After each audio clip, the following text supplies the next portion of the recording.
Everyone said she smelled, until the teacher found out why and called 911 in a panic. Before we dive into the story, drop a comment below and tell us where you're watching from. Enjoy the story.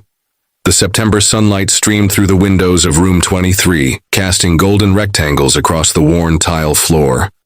Rebecca Callahan moved between the desks of her third-grade classroom, watching her students settle into their morning routine. 3 weeks as a substitute teacher at Pinewood Elementary had given her a sense of each child's personality. The leaders, the dreamers, the helpers. That's when she noticed her again. Elowen Parker, standing quietly beside her desk while the other children sat. "Elowen, sweetheart," Ms. Callahan said gently, approaching the small girl with auburn hair that hung limply around her pale face. "Would you like to sit down for our morning reading circle?" The child's fingers tightened around the hem of her faded green sweater. "No thank you, Ms. Callahan. I prefer standing." Her voice was barely audible, her eyes fixed on the floor. Something in the girl's posture made Rebecca's heart sink. The slight hunch of her shoulders, the way she shifted her weight as if standing itself caused discomfort. "Is something wrong with your chair, Ms. Callahan asked, keeping her tone light. "No, ma'am."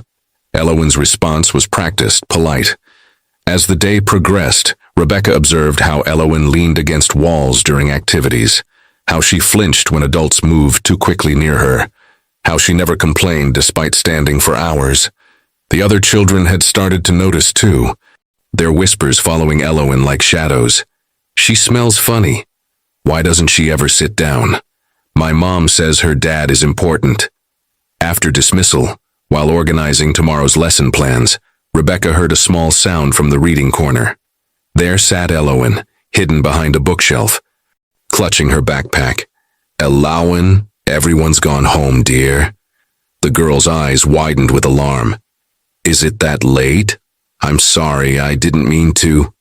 "It's all right," Rebecca assured her, noticing how Elowen scrambled to her feet. "Is your father coming to pick you up?" At the mention of her father, Elowen's expression clouded. "Daddy doesn't like waiting," she whispered. Rebecca's instincts flared. "Elowen, is everything okay at home?" The girl's answer was interrupted by a sharp honk from outside. Elowen's body tensed. "I have to go," she said, rushing toward the door.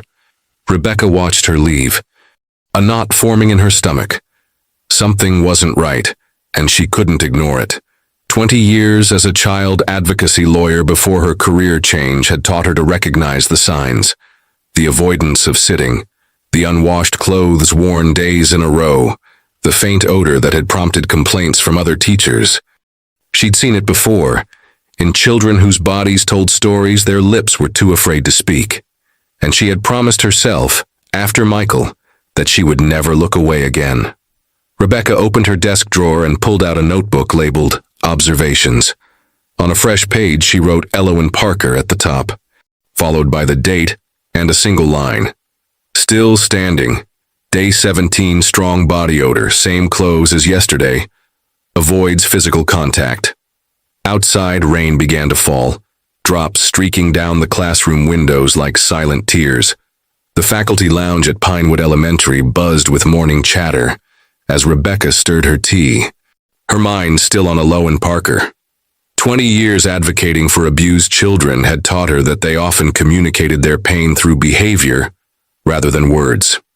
"You're doing it again, Becca," said Diane from the science department, sliding into the chair opposite her. "That 1,000-yard stare. Which student has you worried now?" Rebecca smiled faintly. Among the staff, she had earned a reputation as the substitute who noticed too much, cared too deeply. Some called it dedication, others meddling. "New student. Something's not right," she replied. "There's always something not right with someone," Diane said. Not unkindly. "You can't save them all." Rebecca's fingers tightened around her mug. Only a handful of colleagues knew why she noticed what others missed, why she couldn't turn away when instinct told her a child was in danger. 5 years ago, there had been a boy named Michael in her neighborhood who always wore long sleeves despite the summer heat. She had noticed but hadn't pushed hard enough. By the time anyone intervened, it was too late. The memory of that small, closed casket still haunted her dreams. Just be careful, Diane cautioned. Especially with the Parker girl. James Parker sits on the city council, you know. Rebecca nodded absently, gathering her papers. In a town like Pinewood, population 13,847, everyone was connected. The Parkers were old money, old names, the kind of family that had streets named after them. As she moved through her morning routine, arranging the day's worksheets, checking the weather chart, updating the birthday board, Rebecca mentally reviewed what little she knew about Aloan. The girl had lost her mother under mysterious circumstances 2 years ago. The transition paperwork mentioned she'd been in grief counseling, which might explain some withdrawal, but not her refusal to sit. Not the unwashed clothes, not the fear that seemed to radiate from her small frame. When her students began filing in, Rebecca positioned herself by the door, greeting each child by name. Her eyes found Aloan immediately, last in line, shoulders hunched forward, wearing the same unwashed sweater as yesterday despite the warm September morning. Before the girl could retreat to her desk, Rebecca stopped her. Aloan, I have a special job for you today. Would you mind handing out these reading folders? The task was deliberately easy, designed to build confidence. For a moment, something like relief passed over Aloan's face, a brief escape from whatever weight she carried. Rebecca watched her move carefully between desks, never brushing against other children, her movements precise as if navigating an invisible maze.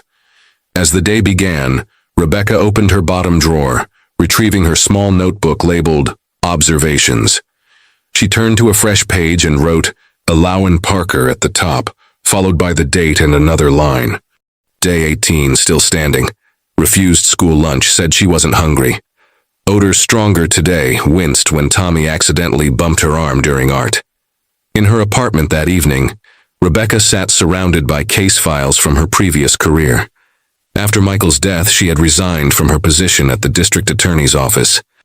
Unable to face another case where she might fail a child, teaching was supposed to be her fresh start, yet here she was, haunted by the same ghosts, feeling the same knot of dread in her stomach as she reviewed her notes on Aloan. The rain tapped against her windows as she picked up a framed photograph, herself in cap and gown, her husband Daniel smiling proudly beside her. 2 months after this photo, he and their unborn daughter were gone, victims of a drunk driver who walked away with community service. "What would you do, Danny?" she whispered to the empty room. "How do you save a child who's afraid to be saved?"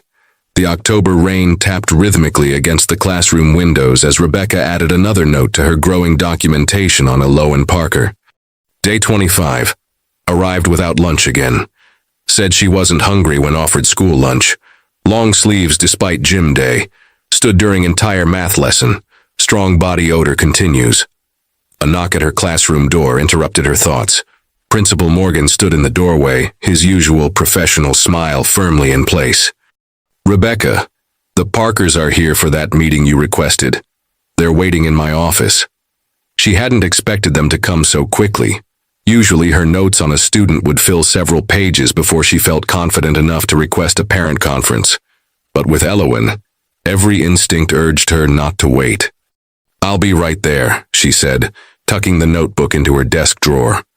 In Principal Morgan's office, James Parker sat alone in a tailored charcoal gray suit. His firm handshake and direct gaze projected confidence. He looked nothing like what Rebecca had expected. No visible red flags, just polished professionalism. "Ms. Callahan," James said coolly, "Principal Morgan says you have concerns about Aloan." Rebecca carefully outlined her observations. Aloan's refusal to sit, her withdrawn behavior, missing lunches, and constant fatigue. She kept her tone neutral, focusing on facts rather than accusations. "We appreciate your concern," James replied, his voice smooth as glass. "But Aloan has been through a tremendous ordeal losing her mother. The trauma has affected her deeply." He dabbed at his eye with a monogrammed handkerchief. "She's seeing Dr. Mitchell for grief counseling. He's assured me that some unusual behaviors are normal during this adjustment period." Rebecca nodded. "I understand trauma can manifest in many ways. I'm just concerned about her physical comfort. Is there any reason she might be avoiding sitting down? Something flickered across James's face, so brief Rebecca almost missed it. Alowan has always been sensitive, prone to exaggeration. At her previous school, she told her teacher the chairs at school hurt her bones. Dr. Mitchell believes it's a manifestation of her anxiety. Principal Morgan leaned forward. The Parkers are highly respected in our community, Rebecca. James's family has supported our school for generations. The message beneath his words was clear. Tread carefully. I'm doing everything possible to help Alowan through this difficult time, James said, standing to signal the meeting's end. Perhaps she just needs more time to adjust to her new school. As he left, Rebecca noticed how his knuckles whitened against the leather of his briefcase. The only sign that his composure might be less than perfect. Later that afternoon, as the children worked on art projects, Rebecca crouched beside Alowan's desk, where the girl stood coloring a family of stick figures. That's beautiful, Alowan. Is that your family? Alowan's crayon paused. My old family. Before Mommy went to heaven. And your daddy. Alowan's small fingers gripped the crayon tighter. He's not in heaven, she whispered, and began frantically scribbling black over the entire picture. That evening, Rebecca sat in her car outside the school, rain drumming on the roof as she called an old colleague from her legal days. Marcus, it's Rebecca Callahan. I need your help with something off the record. The voice that answered was warm with recognition.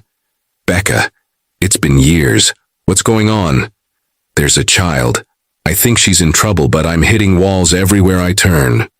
The famous Callahan instinct, Marcus replied. Tell me everything. As the rain intensified, Rebecca described her concerns about Alowan, the meeting with James Parker, the principal's thinly veiled warning. Parker, Marcus mused. The real estate developer? His wife disappeared under strange circumstances a couple years back, right? Never found a body. Rebecca's blood chilled. What are you saying? Nothing concrete, just rumors.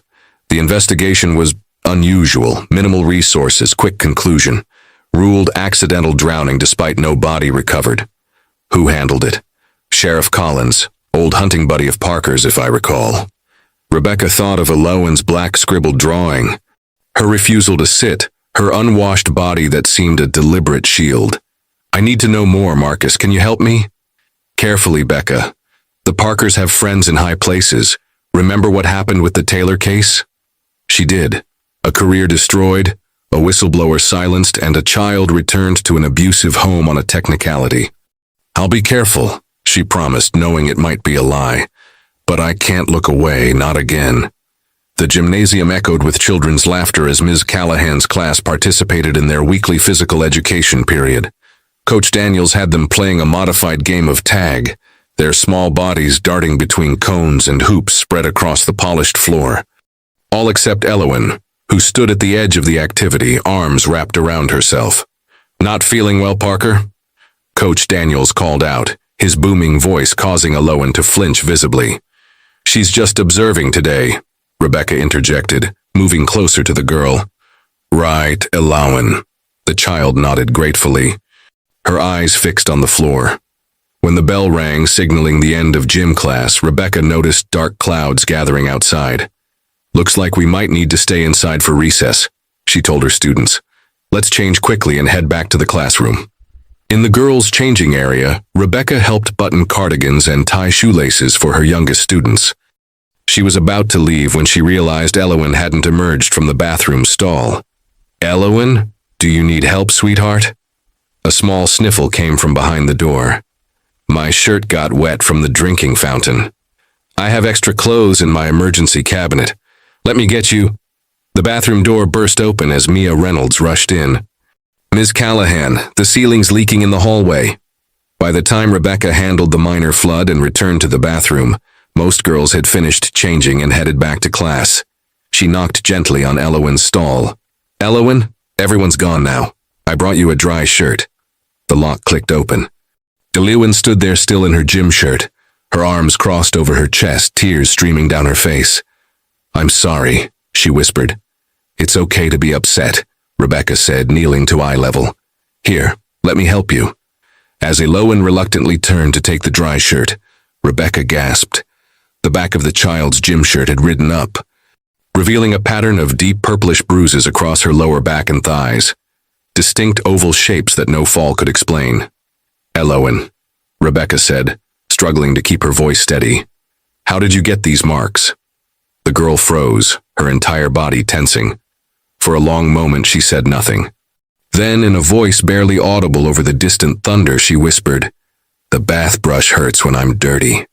Rebecca's blood ran cold. "What do you mean, sweetheart?" "Daddy says I have to be clean, really clean. But if I don't smell, then—" Elowen's voice trailed off, her small fingers twisting the fabric of her shirt. "So I stayed dirty. It's safer." Rebecca fought to control her racing heart. Years of training kicked in. Document, report, protect. She helped Elowen into the dry shirt, her movements gentle despite the rage building inside her. "Elowen, I need you to be very brave. Can you do that for me?" The girl nodded, her eyes wide with fear. "I'm going to have to tell some other adults about what you just told me. Not because you're in trouble, but because what's happening to you isn't right. Daddy says no one will believe me because I tell stories." Elowen's voice quavered. "I believe you," Rebecca said firmly, taking the girl's small hand in hers, "and I'm going to make sure you're safe." As they walked back to the classroom, Rebecca reached for her cell phone. Protocol dictated reporting to the principal first, but instinct told her this couldn't wait. She dialed the number Marcus had given her last night. "Detective Rivera, it's Rebecca Callahan. I need your help. Now."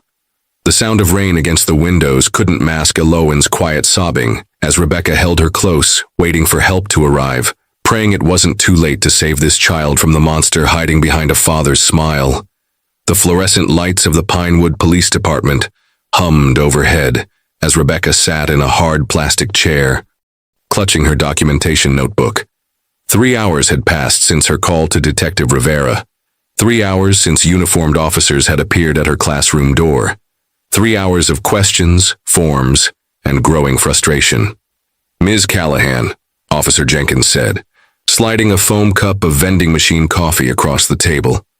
"I understand your concern, but there are procedures we need to follow."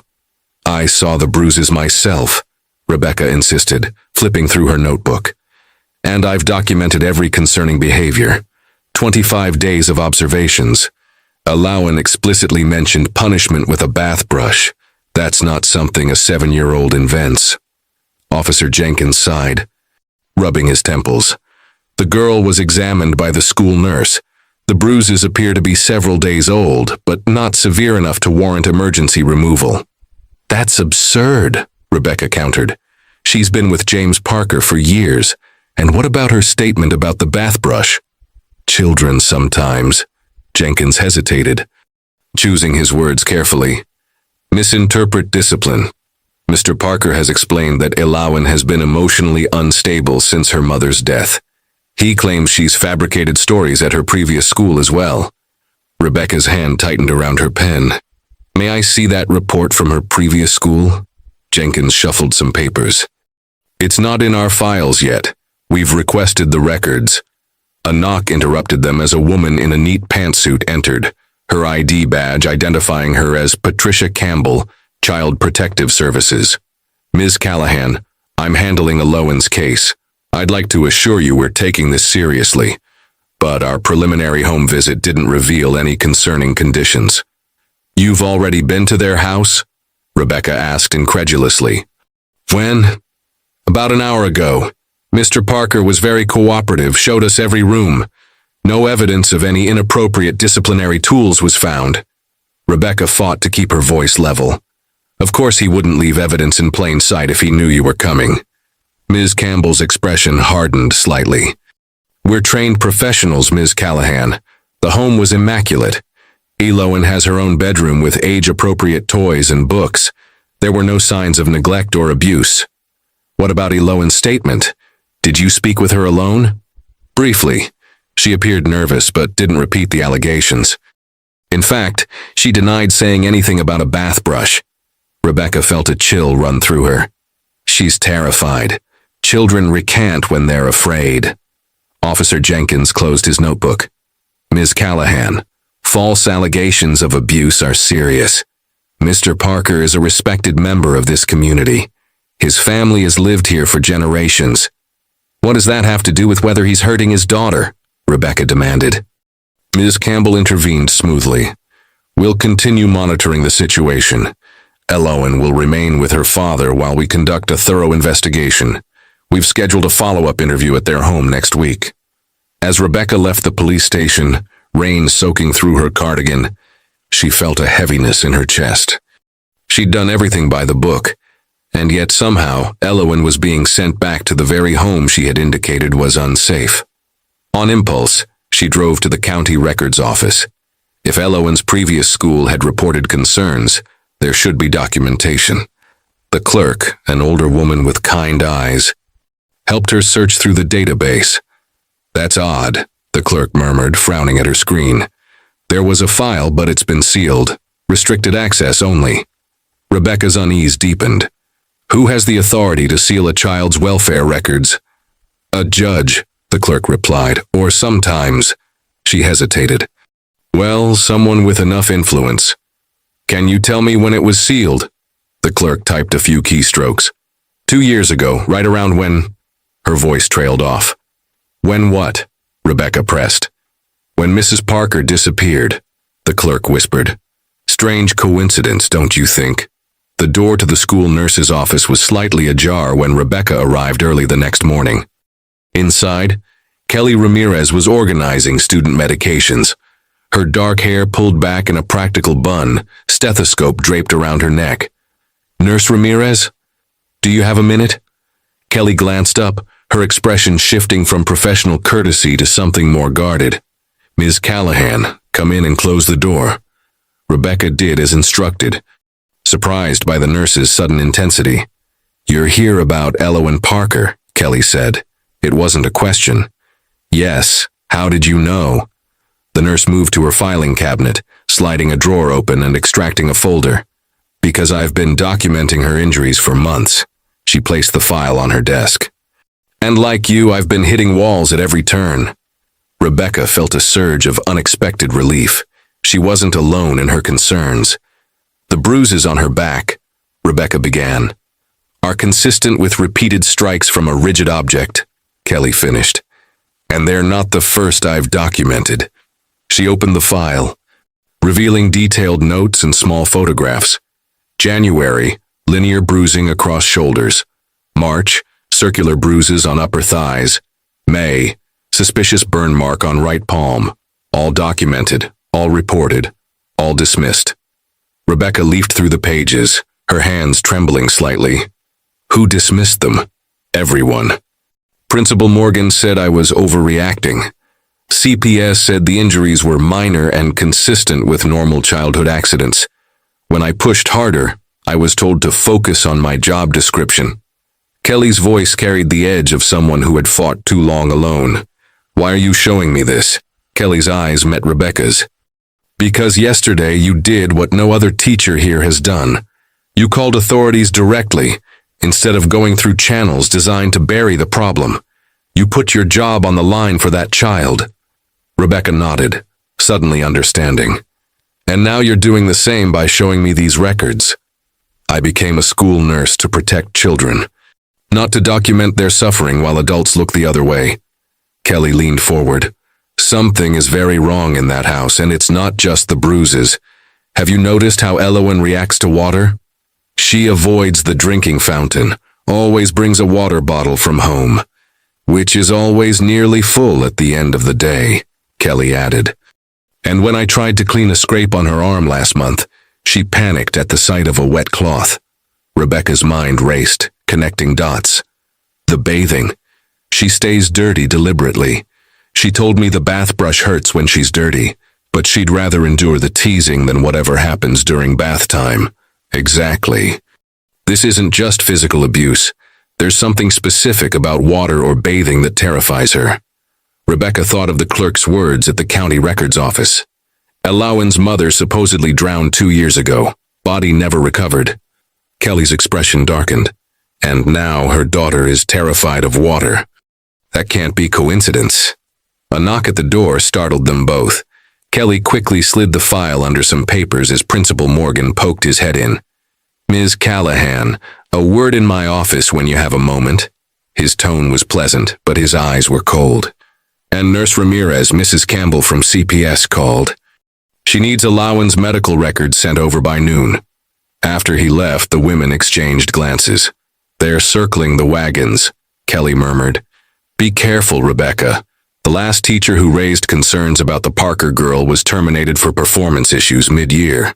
Rebecca squared her shoulders. "I was a child advocacy lawyer for 20 years before I became a teacher. I know how to document, how to build a case. With your evidence and mine combined, it still might not be enough," Kelly warned. "Not in this town, not against James Parker. Then we need more, and I think I know someone who can help us get it." That evening, Rebecca met Detective Marcus Rivera at a diner one town over, away from curious eyes. As they shared their evidence and suspicions, a partnership formed. A teacher, a nurse, and a detective, united by one simple belief. A child's safety mattered more than a powerful man's reputation. The whispers followed Rebecca through the hallways of Pinewood Elementary. 3 days had passed since her meeting with Detective Rivera, and somehow word had spread about her continued investigation into the Parker family. "I heard she's obsessed with that poor man," a parent volunteer murmured as Rebecca passed the main office. "First his wife disappears, now this. Hasn't he suffered enough?" Another replied, their voices deliberately loud enough to be overheard. The teacher's lounge fell silent when Rebecca entered, colleagues suddenly absorbed in their phones or paperwork. A stack of her graded assignments had mysteriously disappeared from her mailbox. Her classroom computer password no longer worked. "They're isolating you," Kelly whispered during their lunch meeting in the nurse's office. "Same thing happened to me when I first reported my concerns about Alawan. Nothing came of it and I nearly lost my job." "How can an entire town look the other way?" Rebecca asked, pushing her untouched sandwich aside. "Money, influence, fear?" Kelly leaned closer. "The Parkers have all three. James Parker's company employs half the town. His brother sits on the school board. His cousin married the sheriff's daughter." Rebecca's phone buzzed with a text from Marcus. "Found something. Check your email." The attached document was a police report from 2 years ago, the investigation into Catherine Parker's disappearance. Heavily redacted, but with one crucial detail highlighted. "Witness statement from minor child, EP, deemed unreliable due to inconsistencies and childish fantasies. Child claims to have seen father pushing mother underwater in bathtub." Rebecca's hands shook as she showed Kelly. She saw it. "Alawan saw her father kill her mother. And nobody believed her," Kelly whispered. "A traumatized 7-year-old couldn't provide a coherent statement, so they dismissed it." Before Rebecca could respond, Principal Morgan appeared in the doorway. "Ms. Callahan, my office now." The walk to his office felt like a march to execution. Inside, James Parker sat beside the principal's desk, his expression a careful mask of concern. A woman in an expensive suit sat beside him, legal pad in hand. "Rebecca," Principal Morgan began, his tone falsely genial. "This is James Parker, whom you've met, and Patricia Reynolds, the school board's attorney." Rebecca remained standing, arms crossed. "What's this about?" Morgan's fake smile tightened. "We've received some disturbing reports about your conduct regarding Alawan Parker. Specifically, that you've continued to pursue unfounded accusations after CPS cleared Mr. Parker of any wrongdoing." "Cleared? They've barely begun their investigation," Rebecca countered. James Parker leaned forward, his voice smooth as silk. "Ms. Callahan, I understand you were previously employed as a child advocate. Perhaps you're seeing ghosts from old cases, projecting past failures onto my family situation." Rebecca felt ice in her veins. How did he know about her previous career? "Your continued harassment is affecting my daughter," James continued. "She came home crying yesterday, asking if she was going to be taken away. Is that how you protect children? By terrorizing them?" The attorney slid a document across the desk. "This is a cease and desist order. You are to have no further contact with Alawan Parker. The school board has also decided to place you on administrative leave pending review of your contract. Rebecca stared at the paper, mind racing. On what grounds? Unprofessional conduct, creating a hostile environment, making unfounded accusations against a respected family, Morgan listed flatly. Your substitute position will be filled by Mrs. Henderson effective tomorrow. And Alawan. Who will protect her? James stood, towering over Rebecca. My daughter doesn't need protection from me. She needs protection from you and your witch hunt. As Rebecca left the office, clutching her personal items in a small box, she saw Alawan standing in the hallway, eyes downcast. When the girl looked up, her silent plea was unmistakable. Don't leave me here. The small apartment Rebecca had called home for the past 3 years felt different somehow. Less like a sanctuary and more like a fortress under siege. Papers covered her dining table. Photocopied records, handwritten notes, timelines, and photographs of Alawan's injuries from Kelly's file. 3 days had passed since her suspension. 3 days of unanswered calls to CPS. 3 days of watching the Parker house from her car parked a block away, noting who came and went. 3 days of wondering if Alawan was safe. The knock at her door was unexpected. Rebecca approached cautiously, peering through the peephole to find Detective Rivera standing in the hallway, his expression grim. Marcus, what's happened? He entered quickly, scanning the room with professional suspicion before speaking. Someone accessed your personnel file at the school district office yesterday. Unauthorized. Rebecca felt a chill. James Parker? Can't prove it, but the timing is suspicious. I came to warn you. Be careful. These people play hardball. She gestured to her evidence wall. I'm not backing down. Not while Alawan is still in that house. Marcus studied the carefully organized documentation. You've been busy. Kelly and I have been piecing things together. Look at this. Rebecca pointed to a calendar. Every Thursday, Alawan comes to school especially dirty and distressed. Every Friday she's absent. This pattern goes back months. You think something happens on Thursday nights? I think that's when James forces her to bathe, Rebecca said quietly. And I think whatever happens during those baths is why she's trying to stay dirty. Marcus nodded grimly. Thursday is tomorrow. We need to get her out before then. How? CPS won't act without more evidence. The police report didn't lead to charges. The court wouldn't grant an emergency removal based on what we have. A knock at the door interrupted them. Rebecca tensed, but the face in the peephole belonged to Kelly Ramirez, her expression urgent.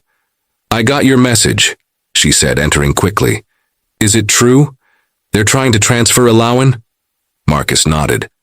James Parker filed paperwork yesterday to change schools. Claims the current environment is traumatizing his daughter. Transfer would happen next week. Rebecca felt the last piece click into place. He's running. He knows we're onto him, so he's moving her somewhere we can't watch. There's something else, Kelly said, pulling a folded paper from her bag. Alawan left this for me during her medication check this morning. It was a drawing. Crude, childlike strokes in heavy crayon. A bathtub colored black. A small figure curled at one end. A larger figure looming above. And written in wobbly letters, help before bath. Thursday, Rebecca whispered. We're out of time. Marcus studied the drawing. This isn't enough for a warrant, not against James Parker in this town. Then we go around the system, Rebecca said, determination hardening her voice. Kelly, can you get Alawan alone tomorrow? Nurse's office, routine check. Kelly nodded. She's due for her weekly weight check. Standard for children with documented health concerns. And I have a friend at the state police barracks in Millfield, Marcus added. Outside local jurisdiction. If we can get Alawan to tell her story directly to him. She's terrified, Rebecca cautioned. She tried once before, after her mother disappeared, and no one believed her. Why would she trust anyone now? Because of you, Kelly said simply. She trusts you. That's why she's been leaving clues. Why she wrote this note. She knows you're trying to help. Rebecca touched the drawing gently, thinking of the small girl who had created it, alone, frightened, crying out in the only way she knew how. "Tomorrow, then," she said quietly. "One chance to get this right." As Marcus and Kelly left, finalizing the details of their plan, Rebecca stood before her evidence wall, staring at a school photo of Elowen, solemn eyes in a too serious face. "Hold on, sweetheart," she whispered. "We're coming for you." Dark clouds gathered over Pinewood Elementary as Rebecca parked her car a block away, head low, sunglasses obscuring her face despite the gloomy weather. Administrative leave meant she had no business being here, but today wasn't about following rules. It was about saving Elowen. The side entrance near the cafeteria would be unlocked for morning deliveries. Rebecca checked her watch, 7:45 a.m. 7:45. Kelly would have Elowen in the nurse's office by 8:30. Detective Rivera and his state police contact would arrive at 9 km. Everything hinged on perfect timing. Her phone buzzed with a text from Kelly. "She's here early. James dropped her off himself. Unusual, watching me closely, something's wrong." Rebecca's pulse quickened. Had their plan been discovered? She texted back, "Proceed as normal, I'm coming in." Using her old substitute ID card, Rebecca slipped through the service entrance, keeping to less traveled hallways. The school felt different now. Hostile territory rather than the place she'd come to love. She ducked into an empty classroom when Principal Morgan passed by, his conversation with someone floating through the door. "Assured Mr. Parker, we're handling the situation discreetly. The transfer paperwork will be expedited. And Callahan? Won't be a problem after today. The board is meeting this afternoon to terminate her contract. Reynolds is building a harassment case." Rebecca pressed against the wall, heart pounding. They were accelerating everything, trying to remove Elowen before anyone could intervene. Her phone buzzed again. "Kelly. Nurse's office. Now, emergency." Rebecca abandoned caution, moving quickly through the halls. The nurse's office door was slightly ajar, voices drifting out. "Absolutely unacceptable." James Parker's voice cold and controlled. "Mr. Parker, I was simply following standard protocol for what? Interrogating my daughter? Taking photographs without parental consent?" Rebecca froze outside the door. Inside, she could see Kelly standing defensively behind her desk, James Parker looming over her.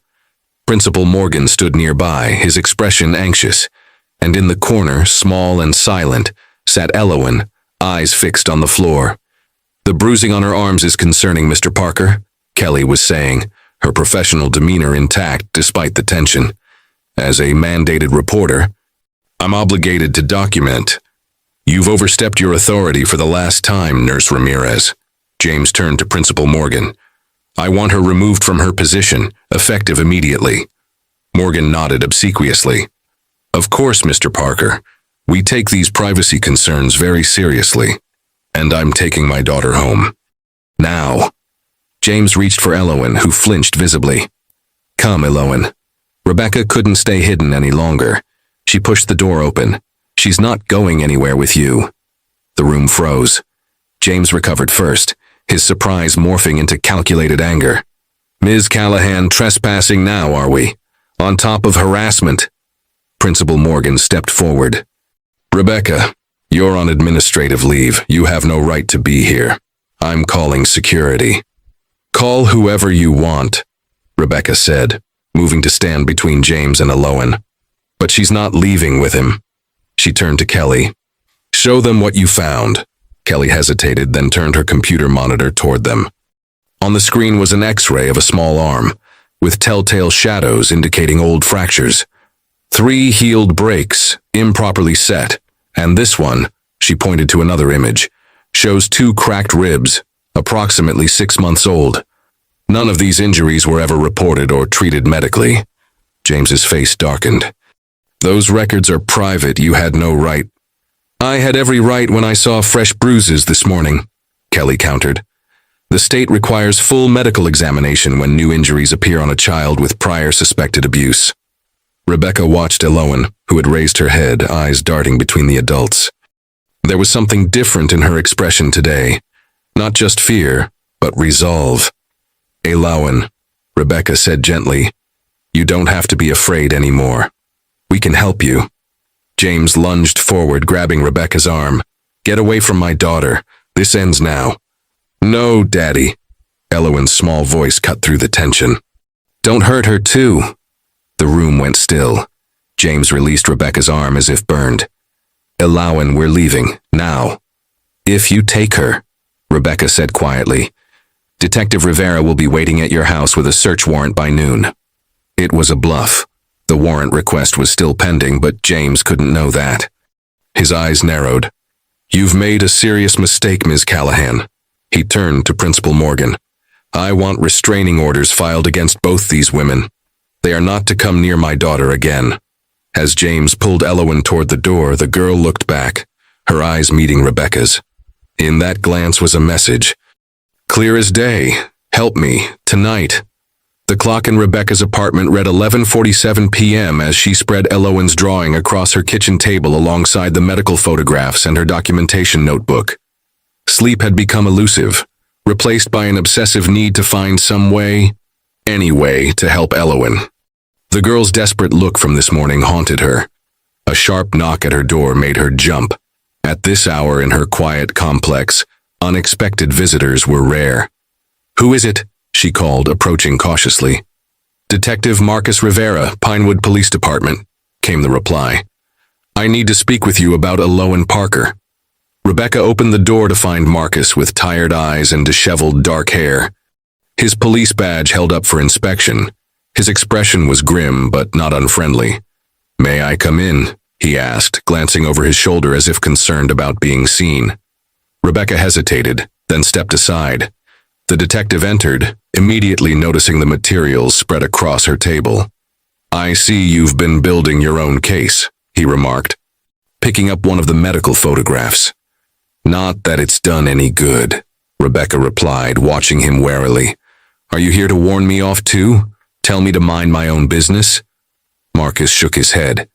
Just the opposite. I received your initial report weeks ago, started looking into it myself. Off the record. He paused, setting down his badge on the table. Then I found out why it was dismissed so quickly. The Parker family connections, Rebecca replied. More than that, there's a pattern of children showing signs of abuse in that house, then being quietly transferred elsewhere when questions arise. Your report is the first that made it as far as a medical examination. Rebecca's pulse quickened. Why are you telling me this? Why not follow official channels? Marcus's face darkened. Because I tried that route 3 years ago in Riverdale County. My niece was placed with a politically connected foster family. She showed similar signs, behavioral changes, unexplained injuries. I reported it through proper channels.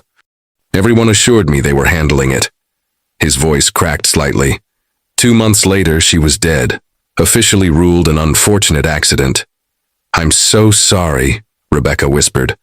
After that, I transferred here, started fresh. But when I saw your report about Elowen, the same red flags, the same pattern of institutional protection, he gestured to her documents. I need to know everything you've observed, everything Elowen has told you. Rebecca sat across from him, a cautious hope building. You believe me? I believe the evidence, and I believe a child is in danger. Marcus pulled out a small notebook. Off the record to start. Then we'll figure out how to build a case that can't be buried. For the next hour, Rebecca detailed everything.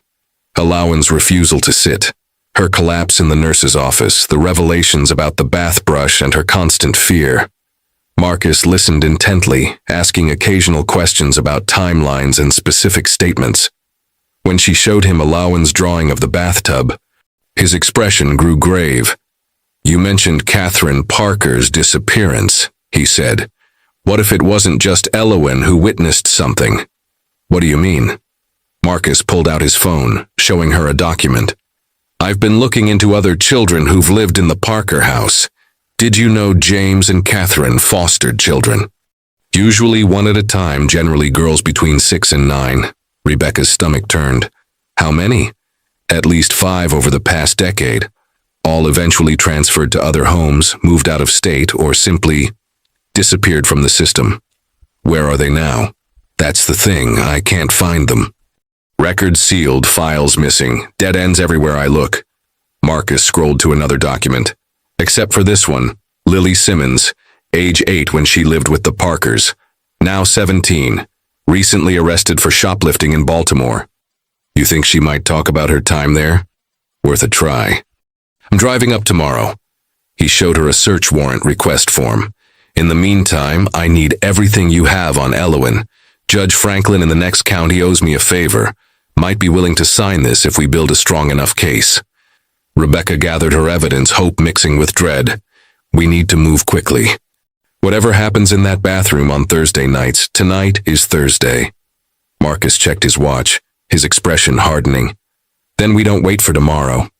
As they prepared to leave, Rebecca's phone buzzed with a text from an unknown number. Help.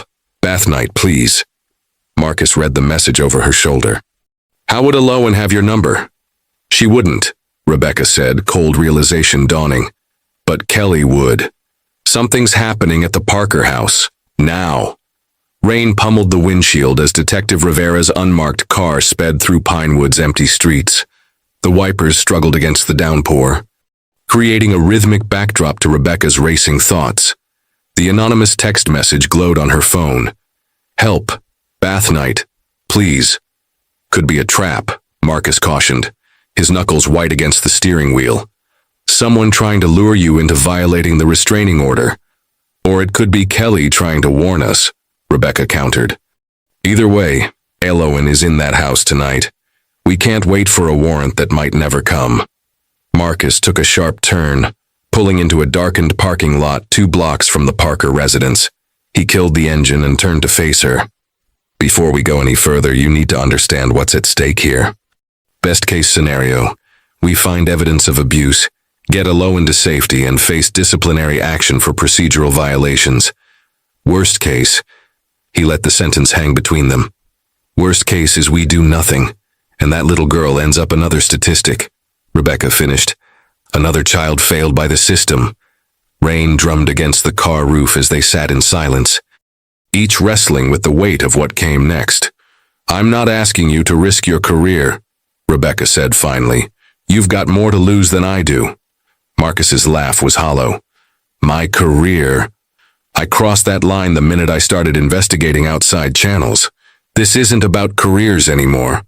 He reached into the glove compartment and removed a small recording device. This is about justice. For Elowen, for my niece, for all the children nobody listened to.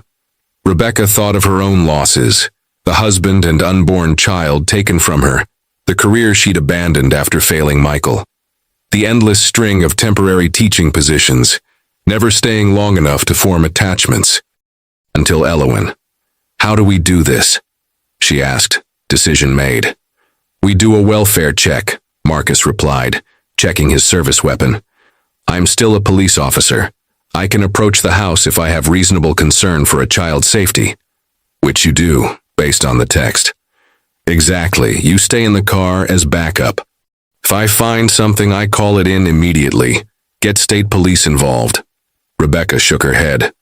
Elowen knows me. She trusts me. If she's traumatized, she'll respond better to me than to another strange man with a badge. Their argument was interrupted by Rebecca's phone ringing. Kelly Ramirez's name flashed on the screen. Kelly, are you okay?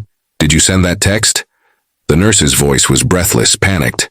No, but I just got one too, from an unknown number.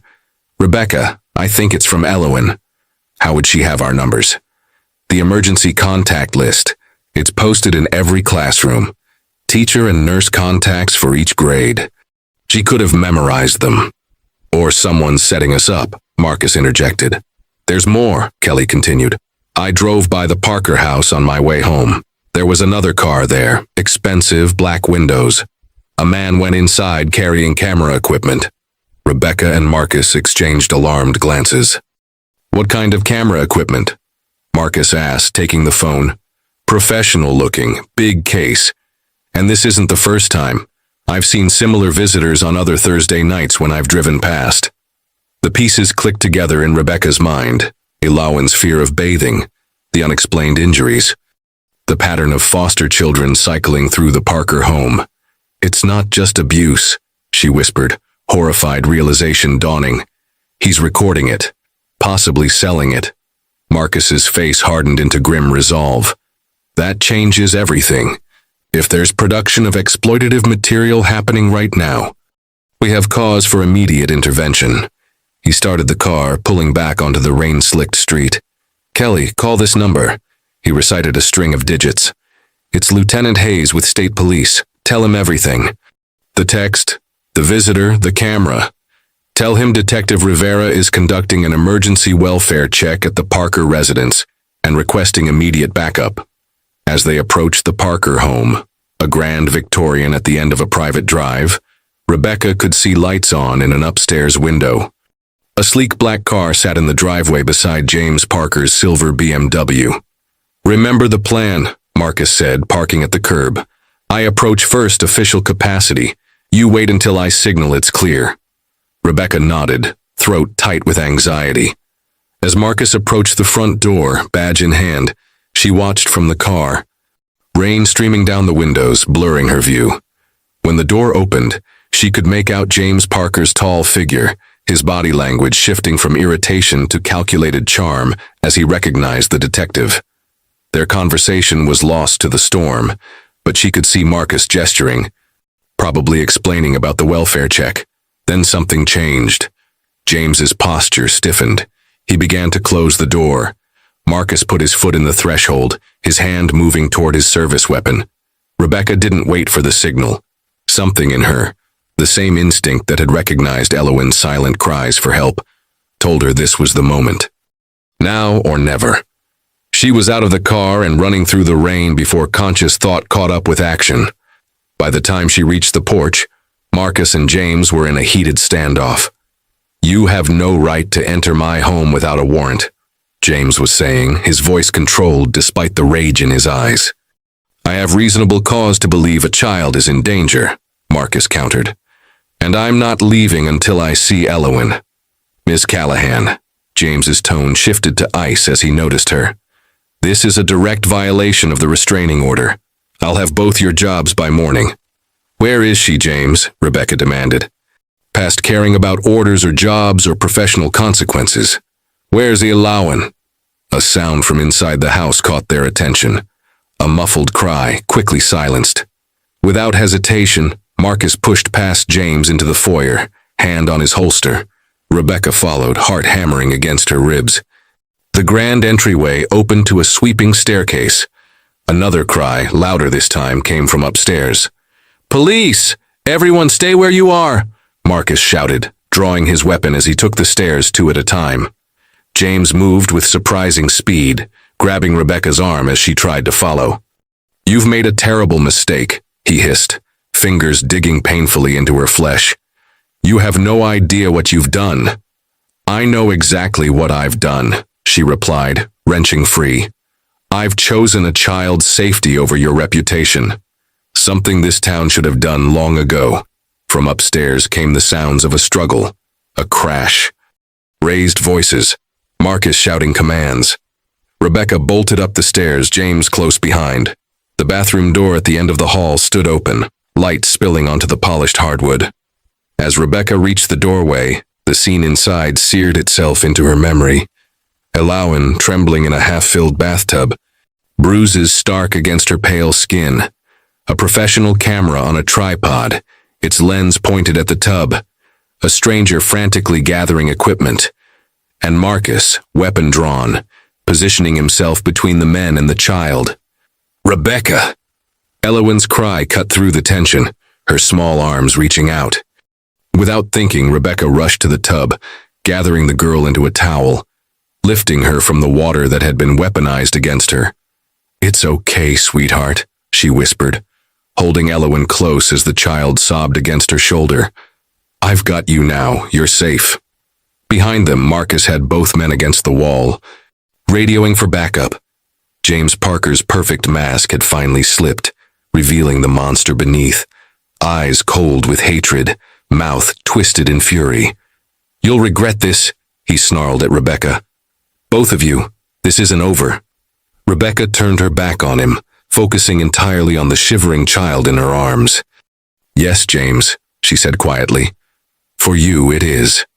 In the distance, sirens wailed, growing louder as state police converged on the house that had hidden its secrets for far too long. Outside, the storm raged on, washing away years of silence and complicity, while inside, a little girl who had been brave enough to reach out for help was finally, truly heard. The State Police Command Center had established a perimeter around the Parker residence, blue and red lights cutting through the rain-drenched night. Lieutenant Hayes, a career officer with the state's Special Victims Unit, directed his team with practiced efficiency. Evidence technicians in white coveralls, child welfare specialists, and uniformed officers securing the scene.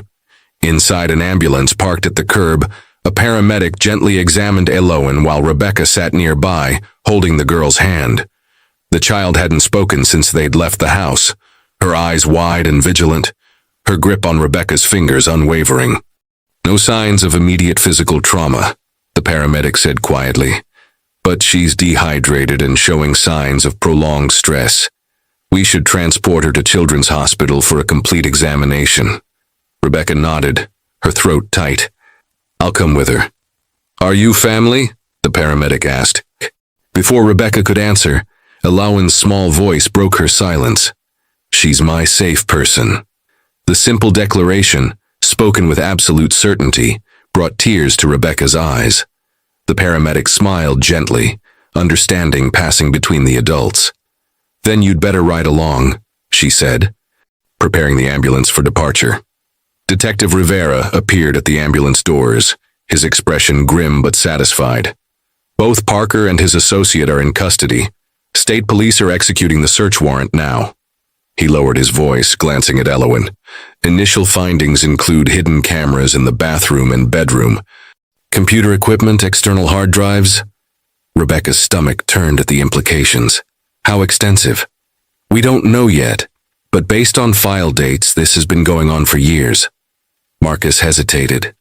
"Rebecca, they found a locked room in the basement. Appears to have been used as a studio of sorts. And there are indications other children were involved." The weight of this revelation settled over them. The abuse wasn't isolated to Elowen, wasn't limited to bath time punishment. It was calculated, documented, possibly distributed. "Catherine Parker," Rebecca whispered. "Do they think?" Marcus nodded grimly. "They're bringing in ground-penetrating radar tomorrow. The backyard, specifically near the garden shed." Elowen's grip on Rebecca's hand tightened. Though she gave no other sign of listening, her awareness was evident. "Let's focus on now," Rebecca said, stroking the child's hair. "On getting her somewhere safe." As the ambulance prepared to depart, Lieutenant Hayes approached. "Ms. Callahan, we'll need your statement. And Detective Rivera, the sheriff wants to speak with you immediately about procedure." Behind the professional courtesy, his meaning was clear. Consequences were coming for their unorthodox actions, regardless of the outcome. "I'll meet you at the hospital," Marcus told Rebecca. This won't take long. But the look they exchanged said otherwise. Rules had been broken. Careers might be over. Neither regretted it for a moment. At Children's Hospital, the pediatric wing hummed with quiet efficiency, even at this late hour. Dr. Patel, a specialist in trauma medicine, conducted a thorough examination while a child psychologist named Dr. Santos observed. Rebecca waited outside, answering questions from a state police detective and a representative from the Department of Child Services. "Where will she go tonight?" Rebecca asked when they'd finished taking her statement. The DCS worker, a tired-looking woman named Mrs. Bennett, consulted her tablet. "Emergency foster placement. We have a family on standby who specializes in trauma cases." "She's terrified of strangers," Rebecca argued. "Couldn't I?" "You're not an approved foster parent, Ms. Callahan, and given your involvement in the case, there would be concerns about objectivity." Before Rebecca could protest further, Dr. Patel emerged from the examination room, her expression troubled. "How is she?" Rebecca asked, rising to her feet. "Physically, she has numerous healing injuries consistent with repeated abuse. bruising in various stages. Minor burns, evidence of past fractures, nothing life-threatening but indicative of long-term maltreatment. The doctor's professional demeanor couldn't entirely mask her anger. Psychologically, she's in shock. She's asking for you. Inside the examination room, Aloan sat wrapped in a hospital gown that emphasized her smallness. When she saw Rebecca, her face crumpled. "You came," she whispered, tears spilling down her cheeks. "I didn't think anyone would ever come." Rebecca rushed to her side, gathering her close, careful of her injuries. "I promised I'd help you, didn't I? And I always keep my promises." Aloan buried her face against Rebecca's shoulder. "He said no one would believe me, about the bath times, about Mommy, about the pictures." "I believe you," Rebecca said fiercely. "Detective Rivera believes you, Dr. Patel believes you, and now everyone else will too." Mrs. Bennett cleared her throat from the doorway. "We should go soon. The Foster family is waiting." Aloan's arms tightened around Rebecca's neck, panic evident in every tense muscle. "Don't leave me!" Rebecca looked over the child's head at Mrs. Bennett, silently pleading for flexibility, for humanity in a system that too often lacked both. The DCS worker hesitated, then sighed. "I'll make some calls. See if there's any way you can stay with her tonight." "Just tonight," she emphasized. "Tomorrow we follow protocol." As Mrs. Bennett stepped out to make her calls, Rebecca continued holding Aloan, rocking gently, murmuring reassurances. Outside the window, the storm had finally passed. Dawn was still hours away, but for the first time in years, both Aloan and Rebecca felt something like hope break through the darkness. The Pinewood Herald's front-page headline hit like a physical blow.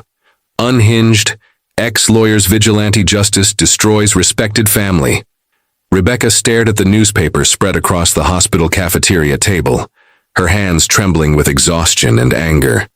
The article quoted anonymous sources, claiming Rebecca had a personal vendetta against James Parker after being reprimanded at work. It suggested she had coached Aloan to make false statements and had conspired with Detective Rivera to plant evidence. The piece painted James Parker as a grieving widower and dedicated father whose life had been upended by baseless accusations. "Don't read that garbage," Marcus said, sliding into the chair opposite her. Dark circles underlined his eyes from the sleepless night of questioning. "The Parkers own the newspaper. James's cousin is the editor." Rebecca closed the paper, suddenly bone-weary. Will it ever end? This web of corruption and protection? Marcus's expression softened. "The truth doesn't stay buried forever. You proved that last night." He gestured toward the pediatric ward where Aloan slept safely. "Whatever happens next, remember that." As they sat in exhausted silence, Rebecca's phone rang, the school district's number. With a deep breath, she answered, knowing what was coming. "Ms. Callahan." The superintendent's voice was formal, distant. "In light of recent events, the board has voted to terminate your employment effective immediately. Please turn in your classroom keys and district ID by the end of the week." She ended the call without responding, her eyes meeting Marcus's. "They're trying to silence us," she said. "Let them try," he replied with quiet determination. "Some battles are worth losing everything for." Before they could discuss further, Mrs. Bennett from DCS appeared, her expression troubled. "We have a problem," she said without preamble. "James Parker made bail this morning." "What?" Rebecca stood, coffee forgotten. "How is that possible after what we found?" "His brother, Judge Parker, set the bail. He's arguing that James was unaware of what his frequent guest was doing, claiming this man was blackmailing James rather than working with him." Marcus's disgust was palpable. "It won't stick, but it bought him temporary freedom." "Where's Aloan?" Rebecca demanded, already moving toward the elevators. "Safe under police guard," Mrs. Bennett assured her. "But there's more. James's attorney is filing for emergency reinstatement of custody, claiming last night's search was conducted illegally without proper authorization." The elevator doors opened to reveal Lieutenant Hayes, his expression grave. "Rivera," he called. "Sheriff wants you at the station, now." Marcus stood his ground. "I'm staying with Aloan until additional security arrives." That's not a request, detective. It's an order. Professional standards is waiting. The implication was clear. Marcus faced not just disciplinary action, but potential criminal charges for his role in the unauthorized entry of the Parker home. Go, Rebecca told him. I'll stay with Elowen. As Marcus left, Rebecca turned to Mrs. Bennett. What happens now? The social worker sighed, the weight of a broken system evident in her slumped shoulders. Now we fight the legal battle. The evidence is compelling, but the Parkers have resources. Connections. They'll challenge every photograph, every statement, every medical finding. And Elowen. She can't testify against her own father without being re-traumatized. There are alternatives. Closed-circuit testimony, recorded statements. Mrs. Bennett checked her watch. The state attorney's office is sending a child advocacy lawyer to discuss options. A chill ran through Rebecca at the phrase. Child advocacy lawyer. The role she had abandoned after failing Michael. The universe had a twisted sense of irony. Outside Elowen's room, a uniformed officer stood guard. Inside, the girl slept fitfully, her small frame dwarfed by the hospital bed. Rebecca took her usual place in the chair beside her, gently taking the child's hand. I'm here, she whispered, though Elowen couldn't hear. And I'm not going anywhere. Her phone buzzed with a text from Marcus. Sheriff suspended me, surrendered badge and gun. Worth it. Stay safe. Outside the hospital windows, protesters had gathered, some supporting the Parkers, others calling for justice for Elowen. The battle lines of Pinewood had been drawn, with a traumatized 7-year-old girl at the center of a storm she never asked for. As Rebecca watched Elowen sleep, she made a silent vow. No matter the cost to her career, her reputation, or her future in this town, this child would never again suffer alone in silence. The Pinewood County Courthouse stood imposing against the gray October sky, its marble columns and broad steps designed to intimidate those seeking justice within its walls. Television vans lined the street, reporters clutching microphones as they delivered updates to a nation now captivated by what media had dubbed the bathroom of Pinewood. Rebecca Callahan adjusted her simple navy blazer, the same one she'd worn to parent-teacher conferences for years, as she climbed the courthouse steps. The past 3 weeks had transformed her life completely. Fired from her job, vilified in local press, followed by photographers whenever she left her apartment. Only the steady support of Detective Rivera and the knowledge that Elowen was safe kept her moving forward. Inside the packed courtroom, she took her seat behind the prosecutor's table. The special prosecutor assigned by the state attorney general, Vanessa Chen, had spent hours preparing Rebecca for today's preliminary hearing, an opportunity to determine if enough evidence existed to proceed to trial against James Parker and his accomplice. All rise, the bailiff announced as Judge Marilyn Ocasio entered, a federal judge brought in specifically to avoid local conflicts of interest. Rebecca scanned the courtroom, her eyes settling briefly on the defense table where James Parker sat in an expensive suit, his expression carefully composed. Behind him sat his brother, Judge Richard Parker, his cold gaze fixed directly on Rebecca. Judge Ocasio spoke with crisp authority. This preliminary hearing will determine if the state has sufficient evidence to proceed with charges of child abuse, exploitation of a minor, production of illegal materials, and obstruction of justice. Prosecutor Chen began methodically presenting evidence, photographs of Elowen's injuries, medical reports detailing malnutrition and trauma, consistent with prolonged abuse, financial records showing suspicious payments between the defendants. The courtroom remained silent, except for occasional gasps as particularly damning evidence was revealed. Then came the most powerful evidence, recordings found in James Parker's home office. Judge Ocasio allowed only transcripts to be shown in court, but her own expression hardened visibly as she reviewed the full content privately. The state calls Rebecca Callahan, Prosecutor Chen announced, as Rebecca took the stand and was sworn in. She felt the weight of the Parkers' stares. Richard Parker leaned forward, whispering to James's attorney. For nearly an hour, Rebecca testified about her observations of Elowen, the documentation she had kept, the institutional barriers she'd encountered when reporting her concerns. Defense attorneys objected repeatedly, trying to paint her as an unstable, vindictive employee with a persecution complex. "Ms. Callahan," James Parker's attorney asked during cross-examination, "isn't it true that you broke into my client's home without a warrant, violating a legally obtained restraining order?" Before she could answer, Judge Ocasio interrupted. "Counselor, the legality of evidence collection has been addressed in previous motions. The emergency exception applies given the circumstances they discovered. Move on." The attorney shifted tactics. "Isn't it true that you've been reprimanded multiple times for overstepping with students? For seeing abuse where none exists?" Rebecca met his gaze steadily. "I was reprimanded once for reporting suspected abuse of Michael Donovan, a second grader in my neighborhood 5 years ago. That report was dismissed. 3 months later, Michael died from injuries inflicted by his stepfather." Her voice remained calm despite the emotion behind her words. "I promised myself I would never stay silent again, no matter the personal cost." A murmur ran through the courtroom as the attorney faltered. Prosecutor Chen called her next witness, a courageous county clerk who had secretly preserved copies of previously lost abuse reports, revealing a decade-long pattern of complaints being buried.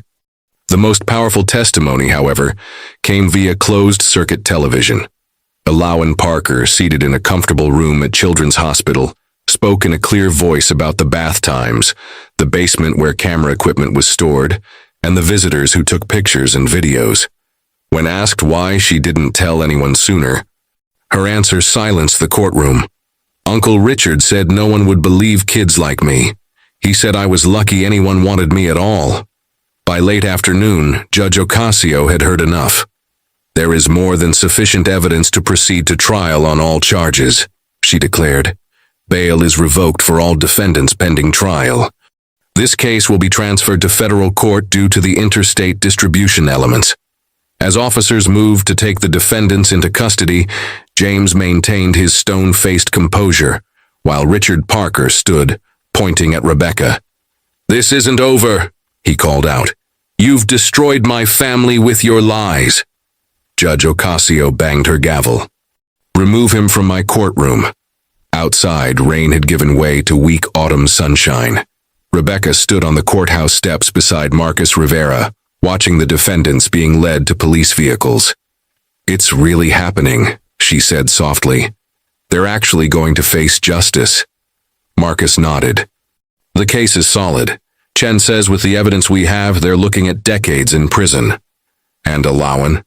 "Being placed in a vetted home across the state, far from Parker influence. Proper therapy, proper school." He hesitated. "She asked about you. Wanted to know if you were okay." Rebecca's eyes filled with tears. "She was worried about me, after everything she's been through?"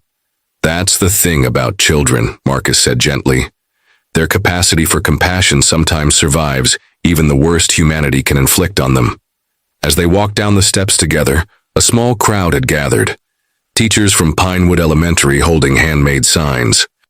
"We believe Ms. Callahan and justice for Alawan." Kelly Ramirez stepped forward with an envelope. "The teachers took up a collection," she explained. "It's not much, but it might help until the wrongful termination lawsuit is settled." Rebecca shook her head, overwhelmed by the gesture. For weeks she had felt utterly alone in her fight against the system. "What happens now?" someone called out. Rebecca looked back at the courthouse, then to the supportive faces around her. "Now we make sure this never happens again. We listen to children. We question authority when necessary. We remember that sometimes the most important truths come from the smallest voices." Chapter 15. The Children's Voice. 1 year after the Parker case shocked the nation, Pinewood Elementary buzzed with the energy of a new school year. Colorful bulletin boards lined freshly painted hallways, and the sound of children's laughter echoed through classrooms where once there had been whispered fears and averted gazes. Rebecca Callahan adjusted the Welcome Students sign above her classroom door, pausing to straighten a photograph on the wall beside it. 9 children stood before the state capitol, their faces bright with the kind of smile that reaches the eyes. The photo had been taken 3 months ago, when the Pinewood 9 had been invited to witness the signing of Elowen's Law, legislation requiring independent oversight of child welfare cases and enhanced background checks for guardians. The trial had ended with justice delivered. James Parker and his accomplices sentenced to substantial prison terms. The investigation had expanded, uncovering a network of child exploitation spanning 3 counties, all using powerful connections to silence accusations. "Ms. Callahan," a voice from the doorway pulled Rebecca from her thoughts. Principal Rodriguez, formerly Nurse Ramirez, now the new principal after Morgan's resignation, stood there smiling. "Our special visitor has arrived." Rebecca's heart quickened as she hurried to the main entrance where Detective Rivera, recently promoted to head a new Crimes Against Children unit, waited beside a slender girl with auburn hair pulled back in a neat ponytail. "Elowen," Rebecca breathed, opening her arms as the child rushed forward for a hug. Now 8 years old, Elowen Parker, who had chosen to keep her last name as a badge of survival, had blossomed under the care of her adoptive mother, a retired social worker who specialized in trauma recovery. "I got your invitation," Elowen said, pulling back to look up at her former teacher. "Mom said I could miss 1 day of 2nd grade to visit." "I'm so glad," Rebecca replied, taking in the healthy glow of Elowen's cheeks, the confident set of her shoulders. The classroom fell silent as Rebecca entered with Elowen and Detective Rivera. 20 first graders sat in a circle, wide-eyed with anticipation. Rebecca had prepared them carefully for this visit, explaining in age-appropriate terms about bravery and speaking up when something feels wrong. "Class, this is my friend Elowen and Detective Rivera," Rebecca introduced. "Remember how we talked about safety and trusted adults? They're here to share something important with you." Elowen stepped forward, remarkably poised for her age. "Hi," she began. "Last year I was in a bad place where I wasn't allowed to take baths by myself. I had to stay dirty to be safe, because bath time was when bad things happened." She paused, looking around at the attentive faces. Ms. Callahan noticed something was wrong because she really looked at me, not just with her eyes, but with her heart. A child raised his hand. "Were you scared?" Elowen nodded. "Very scared. But Miss Callahan taught me that some secrets are too heavy to keep by yourself." She gestured to Rivera. "And Detective Rivera showed me that police officers really do help kids, even when other grown-ups don't listen." After answering questions and sharing the child-friendly picture book they had created about safety, Rebecca watched Elowen interact with her students. The girl moved among them with ease, sitting cross-legged on the carpet, leaning comfortably against a chair, simple actions that once would have been unthinkable for her. As the visit concluded, Elowen lingered while Rivera stepped outside to take a call. She approached Rebecca's desk, running her fingers along the polished wood surface. "I have something for you," she said quietly, pulling a folded paper from her pocket. Rebecca carefully unfolded it to find a drawing. A bathtub filled with bubbles, a smiling child playing with rubber ducks, surrounded by loving adults. In careful handwriting across the top, "Bath time is safe now." Tears pricked Rebecca's eyes as she embraced Elowen once more. "Are you happy in your new home?" she whispered. Elowen nodded against her shoulder. "Mom got me rubber ducks and special bubble bath, and she always knocks first." She pulled back, her expression suddenly serious beyond her years. "The other kids they found, are they okay too?" "Yes," Rebecca assured her. "They're all in safe homes now. Some even write to me sometimes." Rivera returned, smiling at the scene before him. "Ready to go, Elowen? Your mom's waiting." As they walked toward the exit, Rebecca noticed Elowen deliberately stopped by the bathroom, looking inside with calm curiosity instead of fear. At the door, the girl turned back. "Ms. Callahan, remember how I used to say I was scared of water?" Rebecca nodded, her throat tight with emotion. "I'm not anymore," Elowen said simply. "Now I even take swimming lessons." Her smile, free and unguarded, was like sunlight breaking through clouds. That's what being safe feels like. After they departed, Rebecca returned to her classroom where her students had resumed their morning activities. She watched them laughing, learning, moving freely without fear, and thought about the invisible scars that some children carried, and how a moment of attention, a willingness to see what others overlooked, could change the course of a life. On her desk, Elowen's drawing caught the morning light. Rebecca pinned it to her bulletin board where she would see it every day, a reminder that in a world where darkness sometimes flourished in plain sight, the simple act of truly seeing a child could illuminate the path to healing. In Pinewood, a community still recovering from the shock of discovering monsters in their midst, seeds of change were taking root. And somewhere across state lines, in a classroom much like Rebecca's, Elowen Parker sat comfortably at her desk. No longer afraid, no longer silent, a child reclaiming the childhood that had nearly been stolen from her.